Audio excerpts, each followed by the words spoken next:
बिस्मिल्लाहिर्रहमानिर्रहीम। इय्याका नअबुदु व इय्याका नस्तईन। ऐ अल्लाह, हम तेरी इबादत करते हैं और तुझी से मदद मांगते हैं।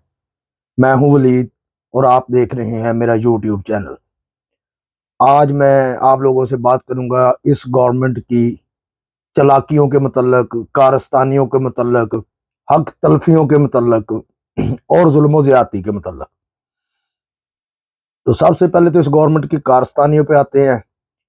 इस गवर्नमेंट ने, जब से ये गवर्नमेंट आई है, तो इसहाक डार साहब को स्पेशली बाहर से लाया गया, उनके केसेस पिछले माफ किए गए, उनको पिछले 3-4 सालों की तनख्वाहें भी दी गई और ये सारी मराद दी गई हमाम की, आप लोगों की और हमारी जेबों से।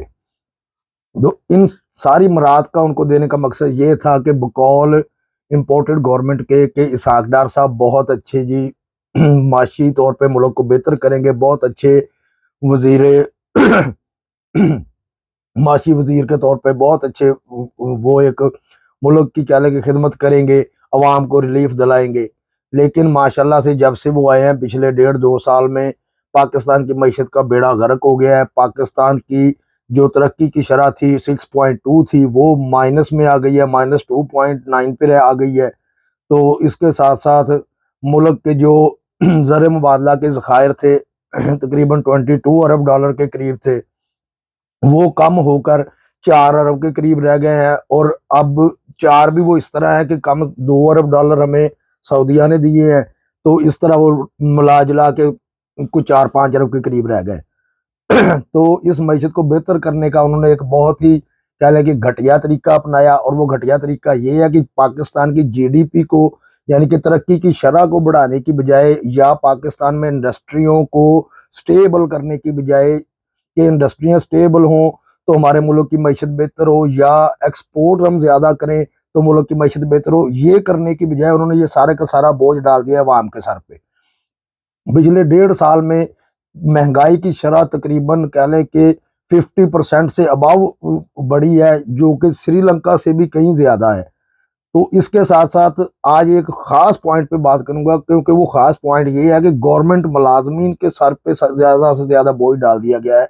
जो गवर्नमेंट मुलाजम, हमारे भोले भाले मुलाजमों को नहीं पता, वो मैं उनके लिए उनको तफसील बताता जाऊं कि गवर्नमेंट ने क्या तरीक़ेकार अपनाया है। कि वो एक आदमी फ़र्ज़ करे कि सर्विस ज्वाइन करता है, सर्विस शुरू करता है सन 1980 में या 70 में, तो उसने अपनी सारी ज़िंदगी एक ड्यूटी करते हुए, एक कह लें कि बमुश्किल जिस तनख्वाह से घर का गुजारा होता है, उस तनख्वाह में गुजारा करते हुए उसने अपनी सारी ज़िंदगी एक महकमे के लिए वक्फ कर दी।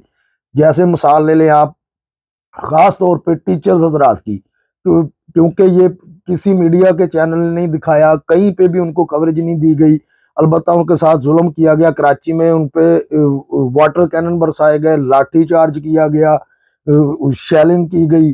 तो ये हमारे कौम के मेम्बरों के साथ, यानी कि अगर कोई इंजीनियर बनता है तो वो भी टीचर की बदौलत, अगर कोई डॉक्टर बनता है तो वो भी टीचर्स की बदौलत, अगर कोई आर्मी का अफसर बनता है तो वो भी टीचर्स की बदौलत, अगर कोई कह ले कि आप सरकार सल्लल्लाहु अलैहि वसल्लम ने आप अगर किसी को बाप का दर्जा दिया था तो वो एक उस्ताद को दिया था और एक ससुर को दिया था। लेकिन उस्ताद उसमें सबसे अफजल दर्जा उस्ताद को दिया गया, क्योंकि उसको रूहानी बाप का दर्जा हासिल है। तो हमारे कौम के रूहानी बाप जो थे, जितने भी हमारे असातिज़ा कराम हैं, उनके साथ ये सलूक किया गया कि उन पे वाटर कैनन बरसाए गए। और उनका मुतालबा क्या था? उनका मुतालबा ये था कि अगर एक आदमी सर्विस शुरू करता है सन 1980 में, तो आज 2023 जा रहा है, तो उसको जब वो रिटायर होगा, यानी कि अपनी पूरी ज़िंदगी एक महकमे को देने के बाद, बच्चों को पढ़ाने के बाद, इस कौम के मुस्तकबिल को बिल्डअप करने के बाद, उसको ये सिला मिलता है कि जब वो रिटायर होगा तो उसको उसकी पेंशन जो है वो मुकर्रर की जाएगी सन 1980 वाली पे के हिसाब से। यानी कि 1980 में अगर एक आदमी 1200 या 1300 बेसिक पे लेके ज्वाइन करता है, तो उसकी पेंशन बनेगी 800 रुपया या 900 रुपया पर महीना। तो खुदारा शर्म कर लें कुछ, ये मेरी कोई गैरत खा लें, कोई शर्म कर लें। ये हमारी कौम के साथी के साथ और सरकारी मुलाजमों के साथ सरासर नाइंसाफी है। सबसे पहले तो ये बताएं कि साथी को आप लोग कौन सी मुराद देते हैं। मेरे ये सवाल चंद एक सवाल गवर्नमेंट से हैं कि आप सरकारी मुलाजमीन को कौन सी मुराद देते हैं। जो टीचर है, अगर टीचर ने स्कूल जाना है तो उसने अपना तमाम ट्रैवल का अलाउंस उसने अपनी जेब से करना है, ट्रैवलिंग का खर्चा जेब से करना है। उनको घर के किराए की मद में 1500 रुपया दे देते हैं। आज मुझे आप सागदार साहब 1500 रुपया में कोई घर तो लेके दिखाएं, कहाँ पे मिलता है किराए उसमें। और बिजली के बिल्स तमाम के तमाम वो अपनी जेबों से अदा करेंगे। 7,000 ग्राम। अब जिस उस्ताद की तनख्वाह 40,000 है, उसको बिजली का बिल आप लोगों ने भेज दिया 45,000 रुपया। तो ये वो कहाँ से अदा करेंगे? क्या वो चोरियां करनी शुरू कर दें या डाके मारने शुरू कर दें? फिर आप लोग कहते हैं कि मुल्क में क्राइम की शरह बढ़ गई, क्राइम की शरह बढ़ गई है। बेसिक पॉइंट ये है कि 7,000 ग्राम के साथ शदीद किस्म की ज्यादती की गई है। तो कम ये हमारे चंद 7,000 ग्राम, एक 7,000 ग्राम की एक बड़ी अच्छी यूनियन बनी है, पंजाब टीचर यूनियन। उन्होंने लाहौर में और मुख्तलिफ पाकिस्तान के शहरों में धरने दिए। तो उन धरनों के सिलसिले में कुछ ना कुछ कामयाबी मिली। उनके लिए मैं 7,000 ग्राम को बहुत बहुत मुबारकबाद देता हूँ। लेकिन उसके साथ साथ मैं तमाम 7,000 ग्राम को एक तलकीन भी करना चाहता हूँ। और 7,000 ग्राम, स्पेशल 7,000 ग्राम और उसके साथ साथ बाकी के तमाम अदारों से, क्योंकि अगर एक उस्ताद होगा तो एक बेहतर कौम बन सकती है। अगर एक उस्ताद होगा तो अपने हमारे माशरे में, हमारे पाकिस्तान में टीचर्स पैदा होंगे, डॉक्टर्स पैदा होंगे, इंजीनियर पैदा होंगे, उसके अलावा जनाब आर्मी के अच्छे ऑफिसरान पैदा होंगे। लेकिन क्योंकि इनकी बेस सिर्फ और सिर्फ एक उस्ताद ही बना सकता है। तो कम अज कम 7,000 ग्राम के साथ इस ज्यादती को खत्म किया जाए। बल्कि मेरी अपील है 7,000 ग्राम से भी और बाकी तमाम अदारों से भी और तमाम पाकिस्तान की आवाम से कि आप लोग इस दफा बिजली के बिलों में इन्होंने इस गवर्नमेंट ने शदीद ज्यादती की। पेट्रोल की कीमतों में धड़ाधड़ इजाफा हो रहा है और उसके साथ गैस की कीमतों में बेपनाह इजाफा हो चुका है।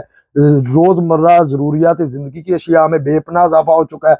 तो आप लोग कब बाहर निकलेंगे, कब अपने हक के लिए आवाज उठाएंगे? कम से कम अभी भी एक कौम की तरह कौम बन के अपने हक के लिए आवाज बुलंद करना तो सीखो। कम से कम अपने हक के लिए तो बोलो। क्या ये मुल्क सिर्फ और सिर्फ ये जो 200 खानदान ऊपर बैठे हैं, या क्या ये मुल्क सिर्फ उन लोगों का है या आपका और हमारा है? हमारे और आपके बुजुर्गों ने क्या इस मुल्क को बनाने के लिए कुर्बानियां नहीं दी थी?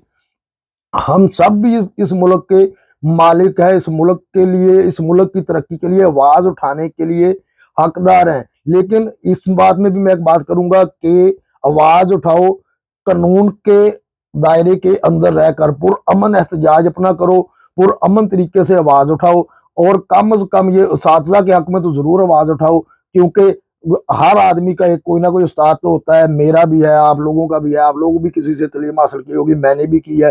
तो कम से कम अपने साथला के लिए ही आवाज उठाओ, क्योंकि अगर आप लोग आवाज नहीं उठाएंगे तो ये मुल्क तो इन 200 खानदानों के हाथ में है, ये जो पीडीएम का टोला है इसके हाथ में है। तो कम से कम आप लोग अपने लिए और इस मुल्क के लिए आवाज उठाएं, ताकि ये ऐवानों में बैठे हुए लोग और जो मुक्तदर हल्के हैं, उनको, उन लोगों को भी कम से कम पता चल सके कि पाकिस्तानी अवाम अभी जिंदा है। और एक और बात, आर्मी के ऑफिसर्स रिटायर्ड होते हैं, उनको पता नहीं कितनी मराहत मिलती हैं। वापडा वालों को बिजली के यूनिट्स फ्री हैं। इसी तरह जजेस हजरात के भी घरों के यूनिट्स फ्री हैं। उन लोगों के बच्चे बाहर के मुल्कों में तालीम हासिल कर रहे हैं। तो क्या ये मैं और आप लोग अगर आवाज उठाएंगे तो कम से कम हमारे बच्चे इस मुल्क में इंसानों वाली जिंदगी बसर कर सकेंगे। वरना जिस तरह हम लोग चुप करके बैठे हैं, ये इंसान नहीं है। हम भेड़ बकरियां बन चुके हैं कि जिसके हाथ में लाठी है, जिसके हाथ में डंडा है, वो जिस तरफ चाहे इस रेवड़ को धकेल के ले जाए। तो कम से कम इंसान बने, इंसानों के दायरे में आए, सही और गलत की पहचान करें और सही और गलत में सही के साथ, हक के साथ खड़ा होना सीखे। ये मुहर्रम अल हराम का महीना है और ये महीना भी हमें यही दर्श देता है। ये हजरत इमाम हुसैन रजी अल्लाह ताला अन्हो और उनके साथियों ने हक और सच की के लिए अपनी जानों की कुर्बानी दी, जानों का नजराना पेश किया। अगर वो जानों का नजराना उन्होंने हक की खातिर पेश किया तो आज इस्लाम जिंदा है और हमारा दीन भी हमें हक और सच के साथ खड़े होने का दर्श देता है।